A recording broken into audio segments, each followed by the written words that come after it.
The first is the award-winning director, Roger Ross Williams.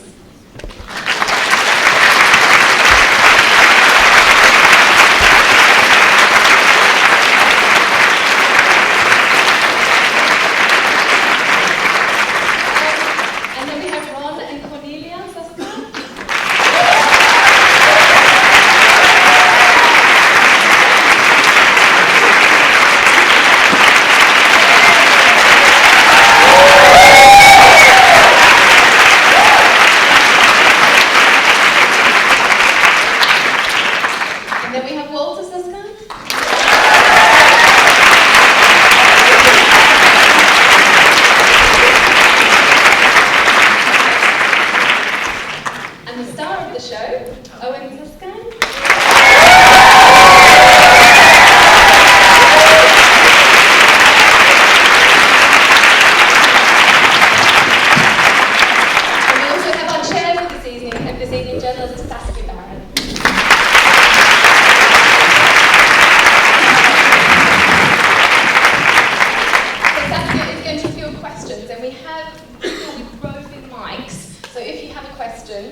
Please put up your hand and we'll try and get to you. Thank you. You can have this mic. I just want to say I'm incredibly pleased to see so many people here, and you all know who these people are, but I think it's always really great to know who the people you're talking to are. So I was wondering, you don't have to do this, it's completely voluntary, but if you could put your hands up if you're somebody on the spectrum. Lovely. And somebody with family members or friends or you're a carer for. Lovely. And somebody who works with people on the spectrum. A lot of people working with, okay. And people in the research field. Great. Okay, we know who you are now, and we can start talking about these people. We're going to open it up quite soon, but I'm just going to ask a couple of questions to each of the family and Roger, the director, as well. It's not really a family member, but it must feel like that after all this time. I feel like a family member. Okay, you can be honorary family. So, my first question was really, I'm going to sit down now. So, Rona Cornelia, since the film's been made, there's been a lot about affinity therapy, and I thought that people here might like to know what's been happening since affinity therapy took off. Affinity therapy is the name we gave to this thing that you see us walking deeper and deeper into in the movie, which is the idea that these passions that are so much a part of autism, so-called restricted interest, special interest, we were taught early on in autism, mostly since Connor and Asperger thought of them as prisons, obsessions, perseverative, to either be cut off, reduced, or used as a behavioral problem. More and more, though we heard that from many esteemed and lovely professionals we worked with, more and more we said they're not a prison, they're more a pathway. And if you can find your way into this passion, which we call affinity, that was kind of our word for it, that's now the word that's spreading, you know, you can meet the individual on a terrain that is often quite complex of their own making. And what we find, and I think a lot of neuroscientists and clinicians are joining us, certainly in the United States, is that the way individuals use this special interest as a code breaker, a map, a vessel, is quite uniform across autism. And virtually everyone we've met, and we've met thousands at this point, have at least one and often several affinities that they use in exactly the way you saw Owen use Disney. The question is not if, but where, find it, feed it, and join them there. And Cornelia's insight, coming from that giant heart of hers, was the key one early on, where she said, love what he loves is the way we will love him, and join him in the place he's building, this underground cavern, which the Washington Post called an underground palace. So that's what affinity therapy is about. There are lots of clinicians and researchers working on it, both in the research community at Harvard and MIT and others, as well as therapists who are saying, yeah, I now am empowered to try this, to do this, and more importantly, parents are able to do this on their own in whatever free time they can manage as parents with ASD kids or individuals and families. And that's very exciting. It's allowing families a way in to the world constructed, and once you meet the individual, they're often finding a way out together to the sunlight. That's affinity therapy. So.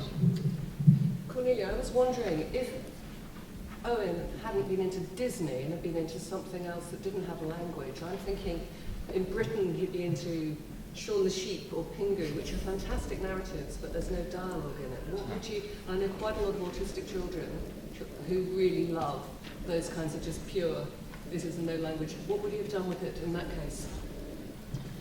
Well, it certainly was made so much easier for us because it was something as colorful and language-filled and so easy to connect with as with Disney. But we have met many people, families whose children have been, whose interests have been everything from wind chimes to train schedules to maps. And what we found is that with anything really, some things do lend themselves more easily to more sort of vibrant, easy connections. But really anything that they're so interested in, you can go deep and create connections, really. I mean, don't you think? You know, and this has been an education for us. There was a well-known researcher, I'll keep his name private, but called us up during the research of the book, because we researched it more with experts. We didn't put that in the book, we just kept it to our family story. But one of them said to me, you know, he has a kid who's a math kid who memorized the Rand McNally World Atlas every page by the time he was 11. And he says, I wish my son was a Disney kid, not a math kid, just for these reasons, because of the ease of usage in terms of social emotional connection that Disney provides. And I said to this friend, I said, no, well, the question is, are all affinities created equal? And after a few minutes of discussion, he says, well, maybe we're running into a neurotypical blind spot. Because maths, for one, are the two-dimensional rendering of all humanity, have been for centuries. Cartographers were the great geniuses of their age. And the fact is, every map has a code wrapped into it. Geography, identity, every town and every map has a narrative attached. How did that town get its name? You need to learn to speak math with your son. This guy then did that for a month. His brain actually worked a lot like his kids. And what happened was, after a month, he called back and said, I've been speaking math with my son Ethan, and he is telling me he loves me by the selection of cities in the Rand McNally World Atlas, because I now see the code he's using, and he's turned maps into a language. We've done it together. This is what happens. And what we find is that the improvisational energy and I think pattern recognition, use of capacities that are only visible through the affinity is striking in terms of how they use whatever the affinity is to get from it what they need to make their way. That's what's so powerful. You see how they're doing it. And it's for any affinity that we've run into. I've not run into one yet that's not used this way. It's a matter of us seeing it, validating it, and trying it. There's no downside to it as far as we can see. And that's what's so exciting about how affinity is spreading so far and wide now. Owen, I want to know, because I've learned a lot about what you've learned from Disney movies, from the film we've seen. What have you learned from movies since that film was made? What other movies have you been watching? All different kinds of movies. Like the Batman films. So set up how you use Batman after a breakup with grew up with family. Owen described to us the scenes he was using from Batman from The Dark Knight Rises. Cornelia's like, oh my God, I hope it's not the Joker he's using. No. But it wasn't. It was someone you like, two British actors, one from the original series, back with Jack Nicholson, right? Yep. And one from the Christopher Nolan series, that Owen would say to himself every morning when he's down in the dumps to pick himself up. And what were the two? The late Michael Goff. Broken wings bend in time. One day Robin will fly again. I promise. Oh, and one more. By Michael Caine. Why do we fall, sir? So that we can learn to pick ourselves up again.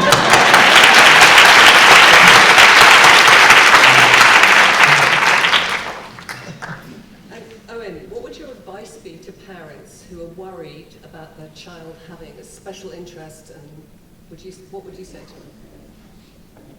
Just be you. You can help them be who they want to be. Let them be who they want. Let them be who they want to be. Not who you want them to be, but what they want them to be.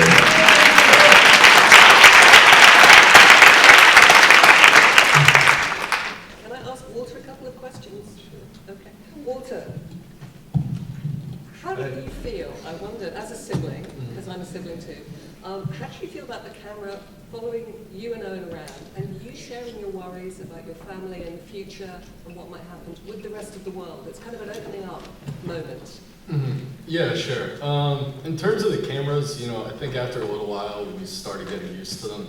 I mean, I can't lie, the first like 3 or 4 shoots, and we were out in public, I would just want to like dive in the nearest subway.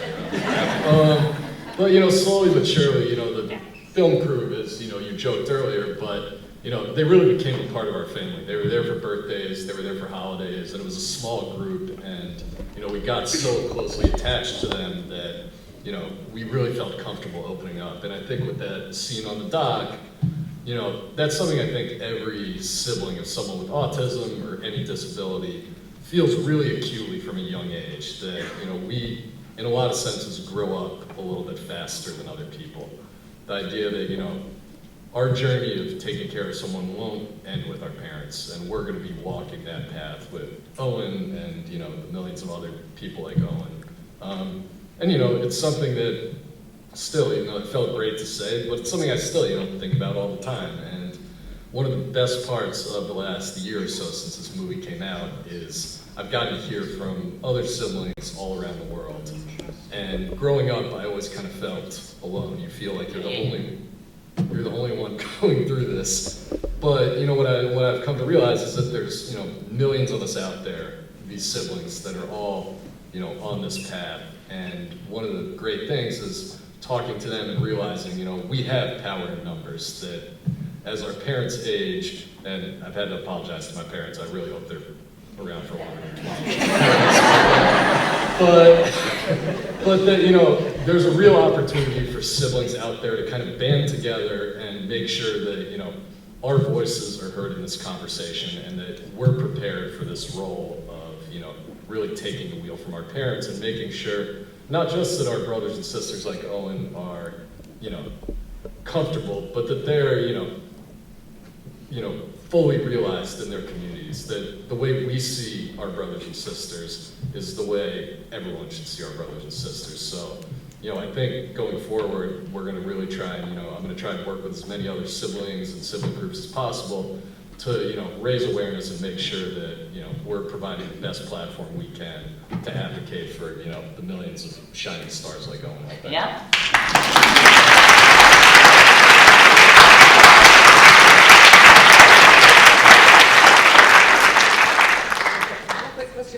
Roger, I'm a filmmaker as well, and I was fascinated by how you're trying to break down the barriers between the viewer and Owen and enable us to see the world as Owen sees it. And you did it with a mixture of specially commissioned animation, but also, I think you're using quite an interesting camera technique when Owen is watching movies. Do you want to tell the audience what you were doing with your Interrotron? A little bit Yes, about how yes. So the Interrotron is a camera invented by Earl Morris, the famous documentarian, and what it is, it's a television screen, and the camera is, in a sense, behind the television screen. So I'm on screen interviewing Owen, and I'm in another room, and Owen is looking at me on a screen, and he's in a sense looking directly into the camera and directly at the audience. And that was a way of getting Owen. It was so important that this story was told from Owen's point of view, from Owen's world, to bring the audience into Owen's reality. And so what the Interrotron did was he's the only one in the film that looks directly at you. And then what I had is a little A/B switch, and I would switch over to a Disney clip, one of his favorite clips. And Owen would interact with the clip, so he would mouth the words and interact with the clip, and he's doing it directly to camera and directly to the audience. So what the effect is that you are inside the clip and, in a sense, inside his head. Thank you. And the second half of the film, you took off, because the first half is the book that Cornelia and Ron wrote together, and it's their story and they're controlling it. But then they trusted you to follow Owen into this big new step, and Walter, of going out into the world, leaving her. I wanted to know, what was the most surprising thing that happened along the way, and how long you were filming with the family?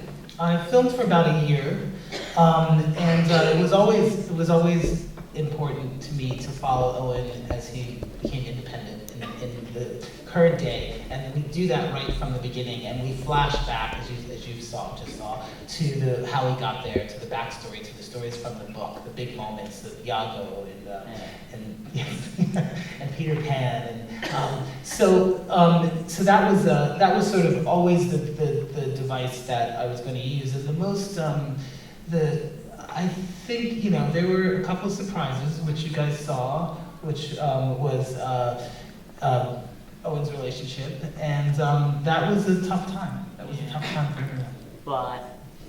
But there are a million fish in the sea out there for me to meet.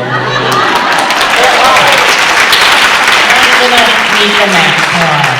Maybe not at any of the life communities.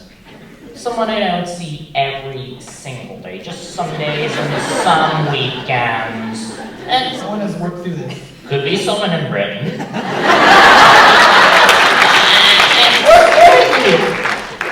Or in the US. If anyone has any leads.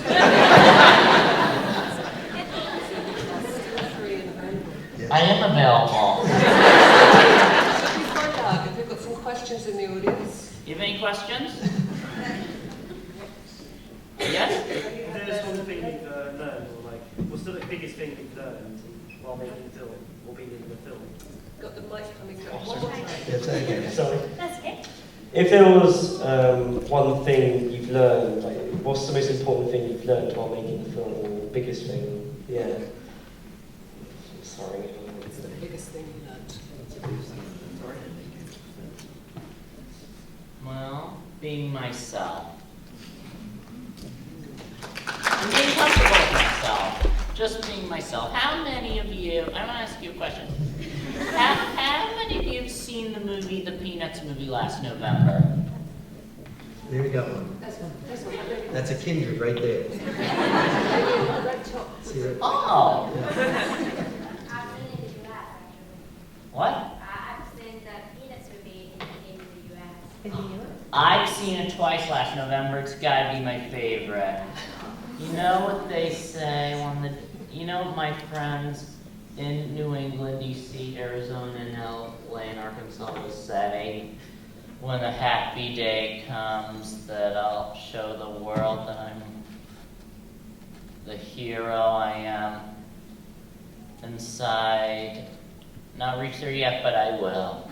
They'll say it feels pretty good to be on Suskind right about now.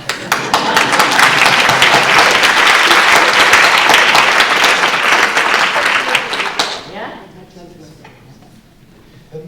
Probably going to be a tricky little question tonight. Okay, basically, directed toward the family generally. At the beginning of the film, I noticed really the language of being trapped. You used a lot of words like being trapped inside of himself. And you seem to go on to a journey to where you are now, talking about the relation, really about the whole affinity, using it positively. Where do you think you still have to go on that sort of journey with understanding autism and, dare I say it, accepting it in some form? That's a good question. You talked to me before about the journey that you've been on, the language change. Yeah, that's a great question. What's your name? Leo, thank you. That's a brilliant question. Look, all stories are stories of journey. And this is one, Owen's story, and of course of his family. There are many chapters yet to write here. We can't predict what the future will hold for Owen, and what he will learn. As is often the case, often from our defeats we learn the greatest lessons. And I say at the end of the movie, I say, we used to fear him falling and failing. But we don't anymore, because we find when he does, he summons his greatest capacities. He finds the sweet uses, as Shakespeare would say, of adversity. And that's why up ahead we know there will be many stages. He will evolve as all of us do, probably away from his reliance on Disney. He's now moving to other films. He doesn't rely on movies as much as he wants to. There's no doubt about that. He uses them in a freer and more improvisational way, but doesn't have to use them so solely as language. All of that's happening, and you see the discoveries on the screen of 1 year. There will be many years like that, and each one of them, I think, will be as vivid as what you saw in a future yet to be charted. You no longer feel that Owen is in a prison of autism, though, do you? That's how you felt at the beginning when he lost everything. Right. You didn't know where he was. And we don't even use that language anymore, but what we did then, part of what we did in talking about that is to try to represent how we felt in 1994. We've evolved a great deal since then. Of course, the book and the movie are not only how Owen changes, how all of us change.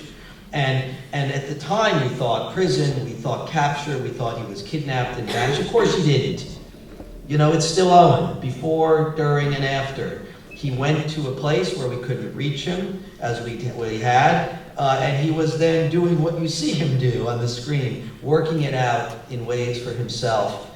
We were able to enter Owen's world, and now we're here as we are now. But Owen, in a way, was not clearly diminished when this occurs. He became different from our expectations. And a big part of the message of this book and movie is different is not less. That's the message right at the heart of this. And that's where we evolved. That's where we don't call it a prison anymore.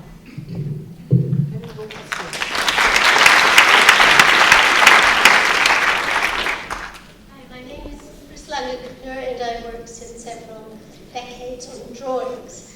And I really enjoyed the film very much. I thought it was a great job that you discovered this passion for Disney. My children watched Disney Club when they were little. And I really admired very much the characters that you've been drawing on.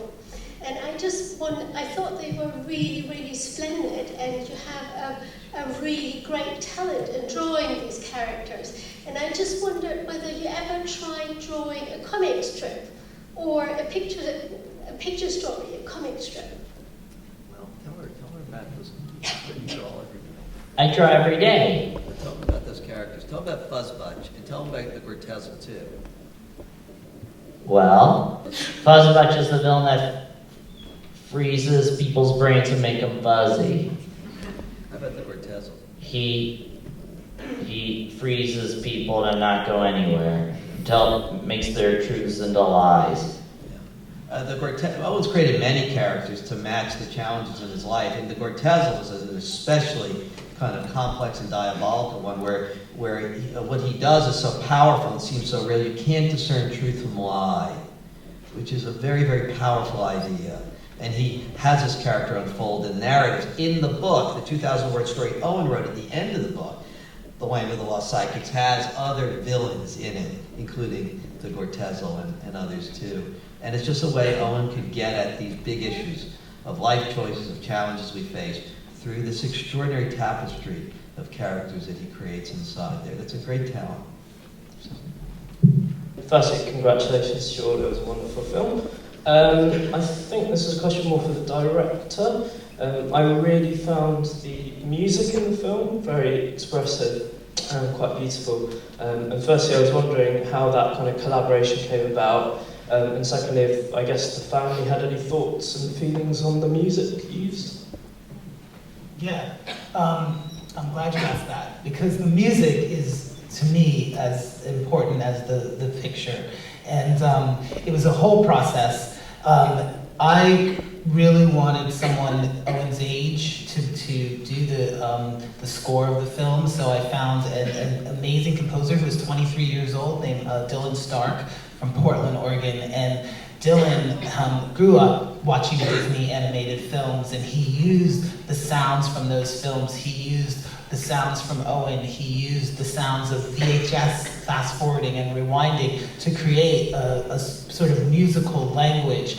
And we worked together at Skywalker Sound, which is kind of the the dream place to do sound, the biggest and best sound design and mixing studio in the world. And we worked with Al Nelson, Sky Nelson, and Pete Horner, who had just come off of mixing Jurassic World. And we did Foley in the woods, in abandoned houses, and we really tried to create a soundscape that took us inside Owen's world, and really to create the noise and the sort of fuzziness that Owen was hearing when he describes when the autism hit him, and we really tried to build that. And then with the animated short, The Land of the Lost Sidekicks, that was a process that took us probably over a year of really building that soundscape.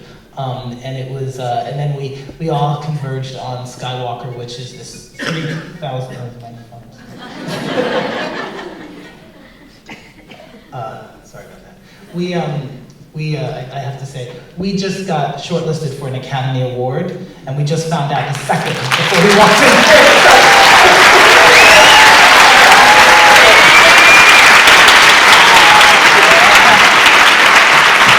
Thank you to Owen, and thank you to I don't know if you're all aware of it, but actually Roger has already got an Oscar. Yeah.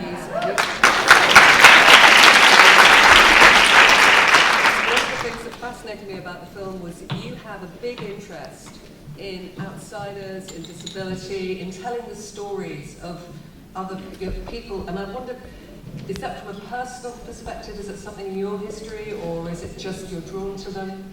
I think, I myself feel like a sidekick. I think many people do.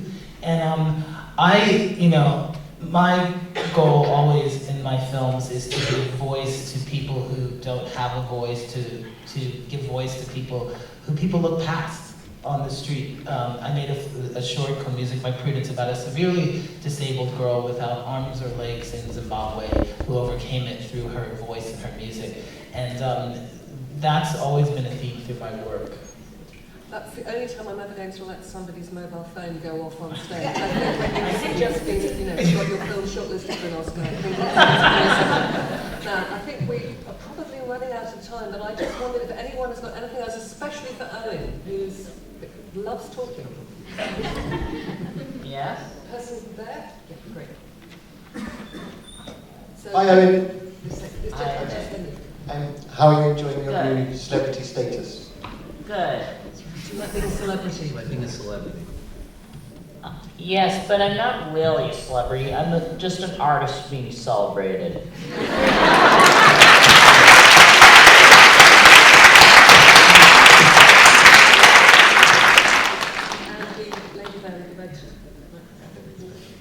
Hi, my name is Susan, and this was an absolutely wonderful film, but one of the things that was special for me was connecting with you as parents, because I have a son who has severe disabilities, of which autism is just one part, and he actually wasn't even diagnosed till he was 15. So our journey has been different because he was born with a very complex, in fact unique genetic abnormality. And he couldn't do much at all. He was blind, he couldn't move, etc., etc. But we found that he had a sense of rhythm when he was quite young. He was responding to doorbells or football chants or things that, music. And one of the things that I found very hard was, and he was my fourth child, so I already had 3 children, I knew how to parent, etc., 3 wonderful daughters, that it was very hard for me because people were very discouraging. And what I used to say was, I don't know what his potential is, but I'm determined to help him to achieve it. And that's ended up at the point of being 23, where he is extremely disabled and he's full-time dependent on support of others. So I'm a full-time carer, and we have someone living with us at home, and he needs to have someone with him at college, etc. But he has developed into being a drummer. So, he can't wash himself, dress himself, feed himself, go to the toilet, etc. He's on tons of medication. He's visually impaired, but thank God he now has vision. But put him behind a drum kit, and he's actually phenomenal. And I developed a rock band around him. So he's in a band called... And he's in a band called the Autistics. And there are 3 young musicians. There's 6 in the band. 3 of them are on the autistic spectrum. They actually named themselves the Autistics, with an X, by the way, not CS at the end. Because in this spirit of accepting who they are, and they all have different compromises. So with their autism, the other 2 also have different difficulties, but they're more verbal than my son, and they're more in varying levels of independence. But one of the many things I've related to in what came out in the film is the different journey that we're on, and with all the compromises and the challenges and the difficulties and the stresses of which we have had and continue to have enormous ones, there are incredible gifts as well. And what we have found is, as well as being musicians and giving enjoyment and pleasure through the music, we also inspire other people. And that's certainly something that I got from today, so I really want to thank you for that. And Owen, Thank you so much. Owen, for being so inspirational, and for me as a mother, the fact that you have so much of your own voice, where my son, music is everything, and he'll say, next gig to me all the time, because I manage the band, so it's all about, me making things happen. But it's been very special, Owen, and hearing you speak in your own voice and your own feelings and thoughts and wishes. You're a lucky guy, Owen, you found your voice, and I think your mother is possibly the person as well to talk about the fact that the parents keep on working, keep on hoping, and things change over time. Yeah, that's, my hat is off to you and every parent, because it is a lifelong journey, and with ups and downs, God knows, all the time. And it's so, it's difficult because people around often have no understanding, obviously, of what you're going through, and to sort of keep positive and keep moving forward in spite of setbacks and in spite of discouraging people around you, even medical professionals sometimes. It's difficult. But I found that the single most important thing, and I think the thing about affinity, finding Owen's affinity and going with it, was that lesson of learning to tap into his joy. And if that joy is, beating on a drum or drawing a picture or doing a voice of Aladdin, it's unbelievable how much sustenance you can gain from that. And also how much we have learned about, who does decide what the meaningful life is? Where is the checklist? And the other thing that my kids, I wanted to ask you about this as a family, is that my kids say, if it weren't for Saul, we wouldn't be coming at home as often as we do, my daughters and so forth, and that, Saul becomes the center of our universe, and we, not only are we trooping around to the gigs that I'm organizing, for the band, but we go to musicals all the time because he loves that. We go to rock gigs, we're aging parents going to rock gigs, but that's become our normal in our family.